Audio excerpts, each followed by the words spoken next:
ভারতবর্ষের বিভিন্ন ক্ষেত্রে এগিয়ে চলেছে মেয়েরা। নৌবাহিনী হোক, স্থলবাহিনী কিংবা যে কোনো জায়গায় প্রতিষ্ঠিত আজকের মেয়েরা। তবে এই আইআইটি খড়গপুরে যিনি ডেপুটি ডিরেক্টর পদে আসীন রয়েছেন তিনিও একজন মহিলা।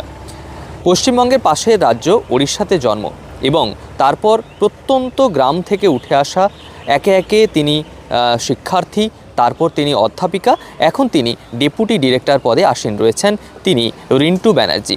এই আইআইটি খড়গপুরে বেশ কয়েক মাস আগে তিনি ডেপুটি ডিরেক্টর পদে দায়িত্ব গ্রহণ করেছেন। খড়গপুর আইআইটিতে আসাটা এটা একটা আমার হয়তো ড্রিম ছিল যে খড়গপুর আইআইটিতে আমি আসব পড়াশোনা করতে। ছোটোবেলা থেকে আমার জন্ম বা পড়াশুনো সব কিছু উড়িষ্যাতে, রাউরকেলাতে ছিল।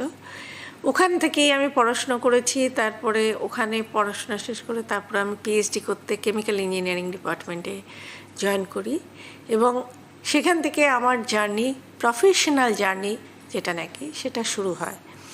শুধু হেঁসেল সামলানো নয়, 22 গজেও পারদর্শিতা দেখিয়েছে মেয়েরা।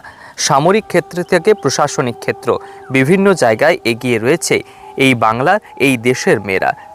দেশের সর্বোচ্চ প্রতিষ্ঠান আইআইটি খড়গপুরে সর্বোচ্চ পদে আসীন রয়েছেন রিন্টু ব্যানার্জি, যিনি একাধারে অধ্যাপিকা, একাধারে বিজ্ঞানী এবং অন্যদিকে দক্ষ প্রশাসক।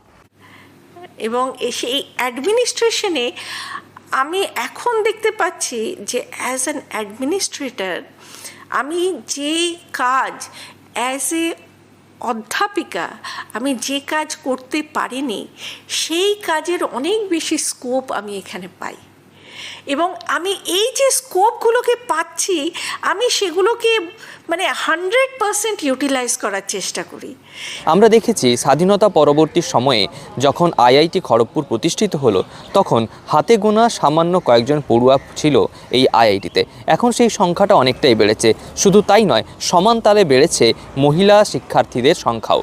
তবে শুধু মহিলা শিক্ষার্থী নয়, ফ্যাকাল্টিদের মধ্যেও অনেকে রয়েছেন মহিলা। তবে এখান থেকে অনেকে যারা আজ দেশের বিভিন্ন জায়গায় প্রতিষ্ঠিত রয়েছেন। অতএব প্রযুক্তিতেও এগিয়ে আসছে মেয়েরা। তেমনই এক উজ্জ্বল দৃষ্টান্ত রিন্টু ব্যানার্জি, যিনি একদিকে প্রকৌশলের ক্ষেত্রেও তিনি নিজের দক্ষতা রেখেছেন, তেমনি তিনি ডেপুটি ডিরেক্টর পদেও অ্যাডমিনিস্ট্রেটিভ হিসেবে একজন কর্তব্য পালন করে চলেছেন। তিনি একজন সাধারণ মহিলা নন, বরং সাধারণ হয়েও অসাধারণ দক্ষতা রেখেছেন। এই রিন্টু ব্যানার্জি, যিনি প্রত্যেক দিন মহিলাদের কথা ভাবেন, তারা কিভাবে এগিয়ে যাবেন, লোধা সবর শ্রেণীর মহিলাদের নিয়ে তিনি কাজ করেছেন, বিভিন্ন প্রান্তিক গ্রামে গিয়ে তাদের স্বনির্ভর করে তোলার চেষ্টা করেছেন। তবে স্বাভাবিকভাবে এই রিন্টু ব্যানার্জি এবং অধ্যাপিকা রিন্টু ব্যানার্জি সকলের কাছে দৃষ্টান্ত। যখন দেশের মেয়েরা বিদেশের অন্যান্য প্রতিযোগীদের হারিয়ে সফলতা পেয়েছে, যেখানে দেশের হকি প্লেয়াররা তারা বিভিন্ন জায়গায় উঠে এসেছে, ফুটবল প্লেয়ারদের মধ্যেও মহিলাদের সংখ্যাটা বেশি, তেমনইভাবে রিন্টু ব্যানার্জি উজ্জ্বল দৃষ্টান্ত।